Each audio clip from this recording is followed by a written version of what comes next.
Well, why don't we begin, George, by you telling us a bit about Clay County and about the Clay County Economic Development Corporation. Sure. So Clay County is has about, I think it's 600,000 acres county. It's just south of Jacksonville, and we have a current population of about 220,000. You would consider Clay County to be a bedroom community of Jacksonville. Of the 100 or so thousand citizens of Clay County who are employed, about 60% of those people leave Clay County to go into Duval County, Jacksonville area for employment. And the county also is growing very quickly. In the early 1980s, I think the population of Clay County was under 30,000, and now we've got just around 220,000. It's a great place to live, and there's a great school system. Florida weather, nobody can complain about that. And given those natural benefits and attributes of the county, it's not surprising the county's grown significantly. One of our weakest aspects in the county is that we don't have a lot of employers in the county. We don't have big corporate centers, and we don't have a lot of companies that employ a lot of people, hence people leave. So the EDC, obviously, the Clay County Economic Development Corporation, our task is to bring new employers to the county, and then also advocate for current employers to grow their businesses. The history of the EDC, I think it got started in kind of the mid 90s, and it was a branch of the Clay County Chamber of Commerce for quite a while. Then during the mess of 08 and 09, the chamber and both ED had a tough time of it. And by 2011 and 12, it was really decided that the best solution was to split the ED and the chamber.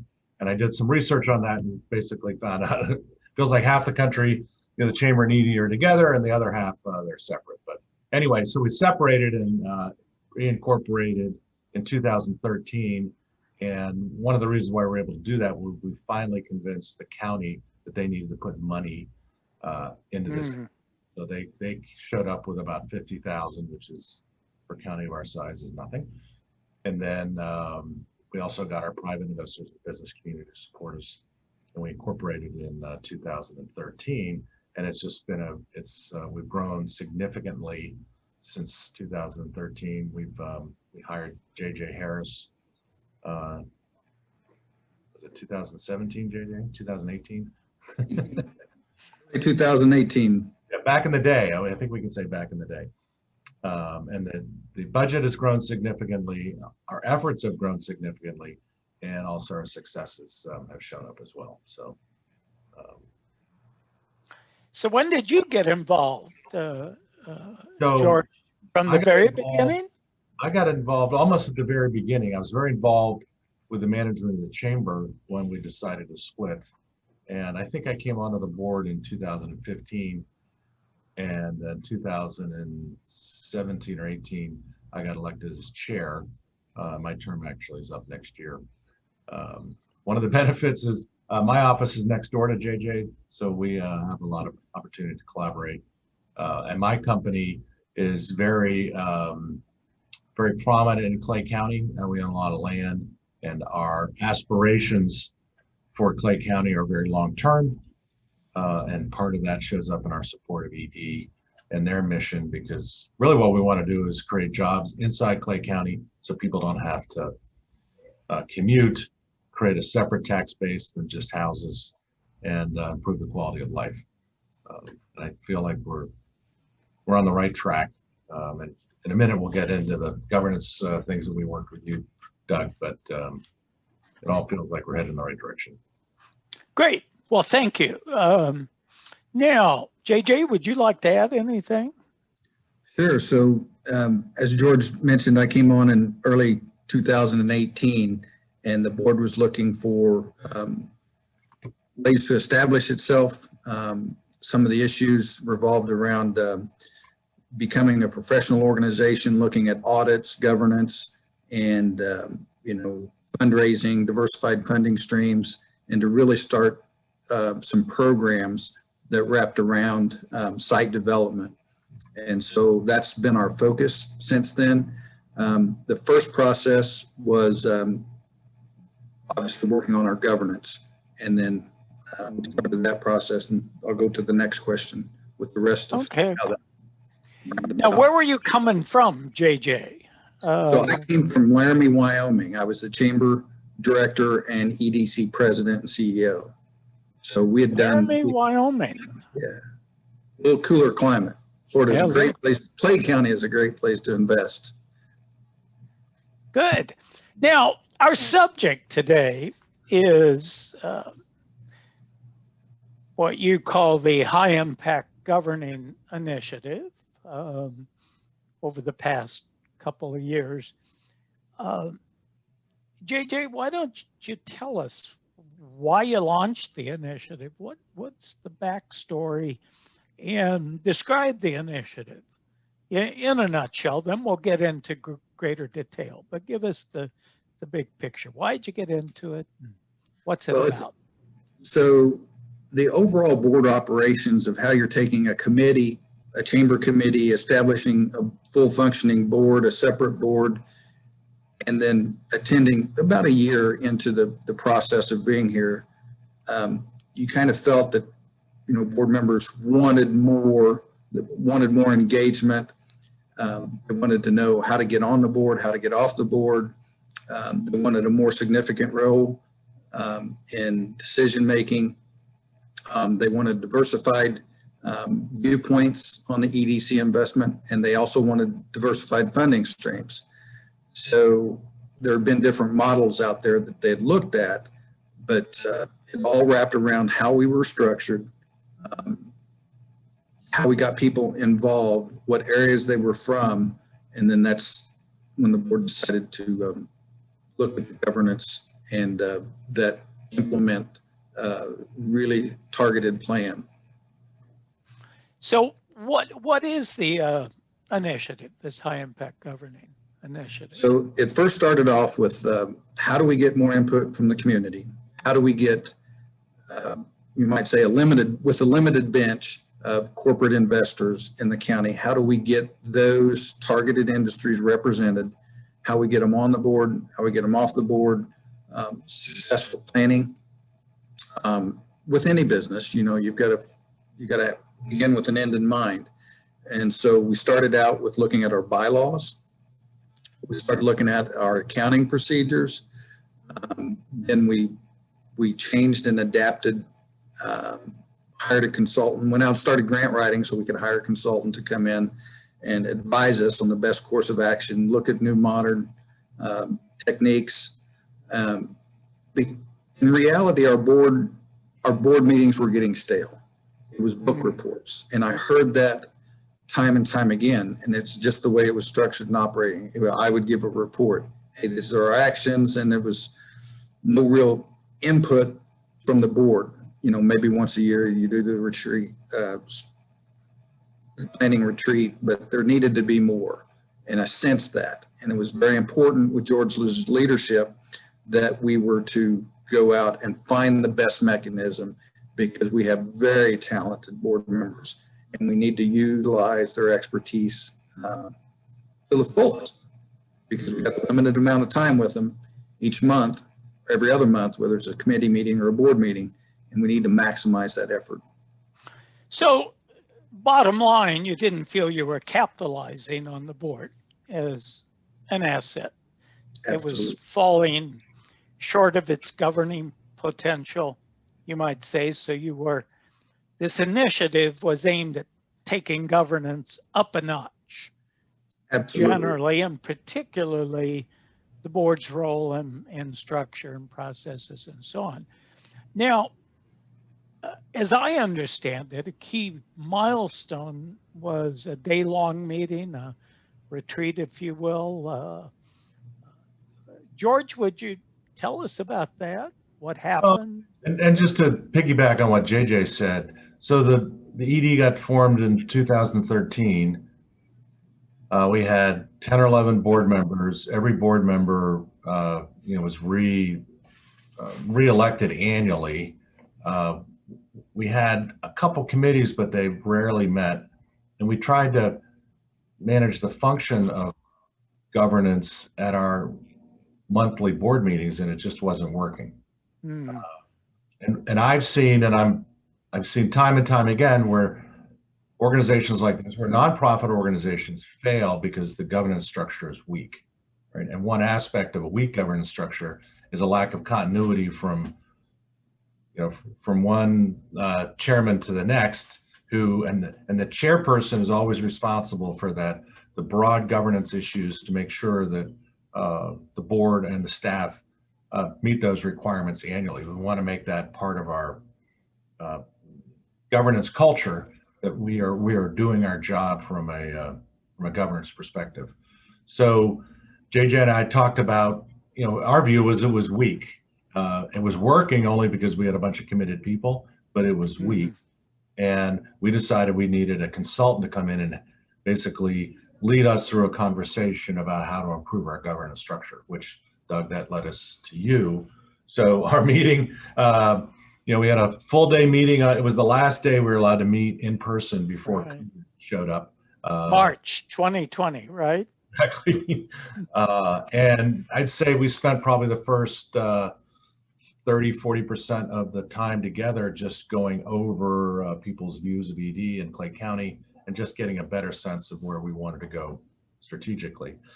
And then Doug, you started to add in kind of different elements of what a governance structure would look like.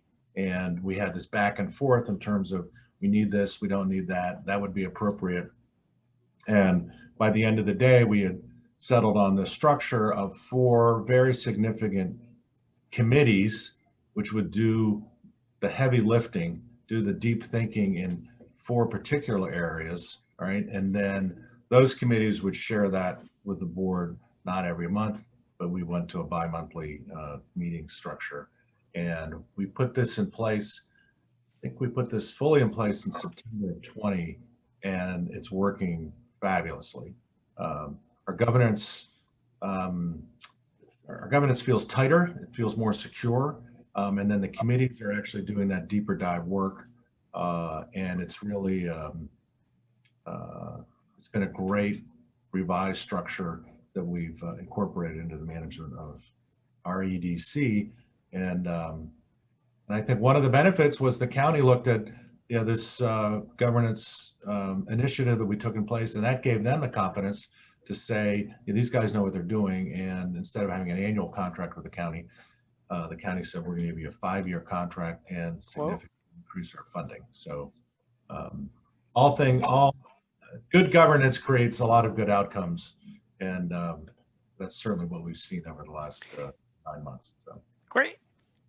Now, JJ, you want to say a little more about the implementation process after the retreat? How did you go about? You say you had a lot of brainstorming. You looked at a possible new model, committee structure, and processes for engaging board members. How did you get the decision made to implement? Well, obviously, what happened? How did you get the decision made? Well, because the board was involved when the day-long strategic session, they were involved in the process. They felt ownership, and they were excited about the change and the opportunity they saw. So they organized. We actually, in our bylaws, codified the officers. And then from that, each officer has a committee. And of the 4 committees that were established, board operations, the chairman leads that committee. And then planning is the vice chairman, the planning committee. And then the performance committee is the treasurer. And then the 4th committee, which we've not established yet, is the secretary, which is the, help me out, stakeholders and external stakeholder relations. External stakeholder relations. That's to be implemented at a future date.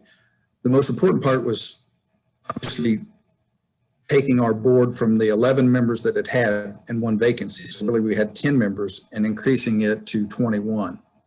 We're going to phase in that approach. And George was very proactive in developing a structure for when board members got on and off. And so if half of your board leaves at one time and you have a new one coming on. So he did a meticulous job of planning that out, looking at who they had. And then they also did recruited 4 new board members to fill that gap. So now we're at 14. Next year, we'll look at another 4. Also organized board orientation for those board members, and then structured the committee with help. Each committee basically did a dry run before. They actually set up what they were to do and how their performance and reporting was, and then established bi-monthly committee meetings. One thing I do have to say on that regard is if someone follows this model, make sure those committee meetings are on the same time, same date, because trying to get 14 people's schedules rescheduled every other month is very difficult. It's a challenge. So basically, after you spend a full day together, brainstorming, thinking about the ways of improving governance, the outcomes were you put a new committee structure in place formally, but at the same time, if I understand what you've said, you also have steadily increased the size of the board. In the sense you've enriched the composition of the board.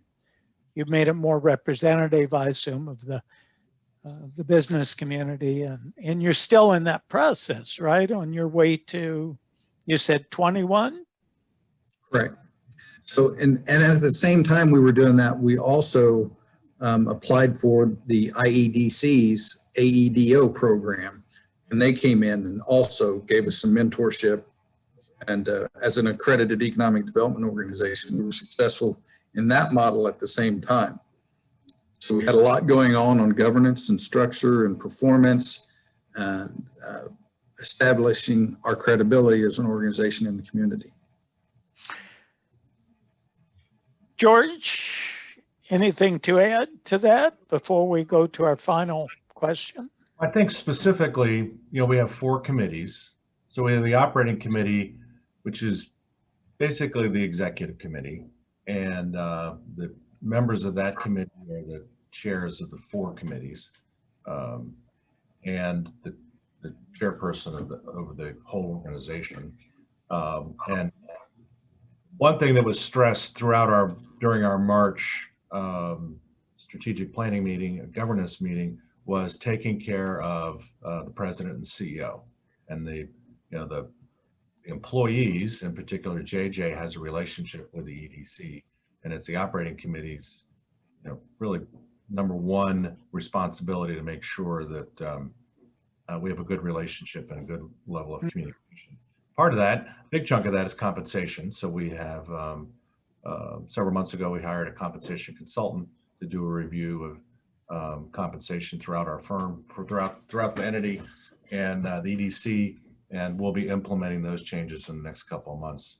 Again, that's part of these objectives we develop for each of the 4 committees. So it's operating, finance, strategic planning, and then the advisory committee, which we really haven't started because of COVID, but with more shots in the arm, we'll probably get to that a little later this year. So the committees are working, basically, the ones you've implemented. They brought greater order to the governing process and also productivity. But what was most challenging to you about getting the new structure in place? You went from committees that weren't really being utilized, not meeting regularly, to a much more formal, brand new structure. What was most difficult about getting those committees going and functioning? Well, I think, first of all, we had to put people to chair those committees. And that was really important to get the right person, because you want, whoever that person is needs to have total buy-in to what the objective of that committee is. So I think the most difficult's not the right word, but the one that I think people were most anxious about was, okay, now we've set up these 4 committees.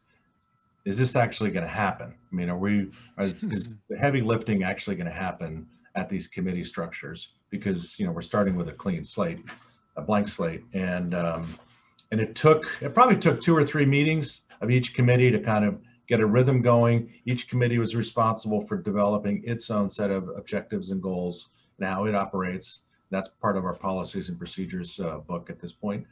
And I think now that all the committees have now met 4 or 5 times separately, there's really good energy.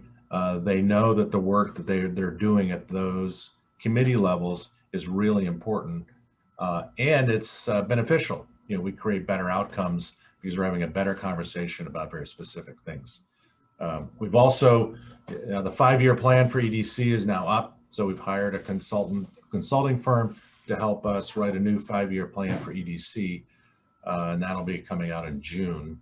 So interesting enough, by the middle of the year, we'll have, in the last 18 months, we'll have changed the governance structure. We'll have implemented a better program for JJ. We'll have implemented a new strategic plan, and hopefully hired 1 more person. So, and all this comes from just a good operating structure at the board level, and the energy that comes from that, and it creates very demonstrable outcomes. So. Now, I'm assuming that the committee chairs play a leading role in the board meetings, the regular bi-monthly board meetings. Do Yes. the recommendations and the reports come from the committee chairs at the Yes, meeting? so I'll go ahead and lead with that. So yes, absolutely. Those committees are empowered. And then basically they meet on their own. And then the chairman of each committee meets on the operations committee with the board chairman, discuss anything that's coming up, set the agenda for the next full board meeting, and make those recommendations. They actually do the full report. The committee chairman makes the report to the full board. Hey, this is what's going on planning. This is what's going on finance. This is our performance measures. We're meeting these goals, we're not. This is what we're implementing and when. And then similarly with the operations committee, when it comes to my evaluation and management recommendations, George will make the recommendation, discuss it with the board, and then they vote on it. So the board members are highly engaged. And I'll have to agree with George that as far as being anxious, we feared that there might be some pushback from implementing a new structure or reluctance because it was change, but our board was ready. Our board was willing, and they knew that the next step was there. So they embraced it and then worked through it, and it's been very productive for their involvement and self-fulfilling for why the purpose of they joined the board to begin with, to make a difference. So board members actually have a more, you might say, satisfying governing experience. So they get a larger return on their investment of time. Absolutely. You said. Now, gentlemen, closing question. I know you have more important things to do today than chatting with me. That's not true. Oh, I think it's probably true. But I really appreciate your time because I know how busy you are. But I'm going to throw in a closing question we really haven't talked about. What's next on the governing frontier for you? You've put a structure in place that's functioning well. You've been beefing up the composition of your board. You've upgraded the process of onboarding new people and getting them well oriented. What do you see as targets in the future, if anything? Have you maybe you haven't had much time to think about it. You've been so busy, but what's your gut feel? I would answer that question in terms of, from a governance perspective, developing the bench. And one of the reasons why we didn't rotate people in or out under the old structure was we didn't have an organized effort to go find people. And the process that we put in place really pushes us to go find those people. And one of the committees is this advisory council, which could be 30 or 40 people when it's fully up and running. And from that group, we'll find a additional set of engaged people that would be good board members. So, you look at really successful organizations and they have strong boards, but they also have a strong kind of called a minor league program to get people in a position to come onto the board. And I think that'll be, when we get to that point and we have good governance, it's incorporated in the culture of the EDC, and we can look out into the community and see a lot of people that can make a contribution. That's when I know we'll have matured to our kind of highest potential, and then after that it's execute. So basically, the frontier for you in governance is basically on the people side from this point on, deepening the bench, making sure we have a system for identifying really capable people who want to commit time, bringing them on board and whatnot. Well, I want to thank you, gentlemen, for a very informative interview. I know you're very busy, so I appreciate your time and wish you a safe and productive and satisfying week for the rest of your week. Take care. Thank you too, Doug. Thank you.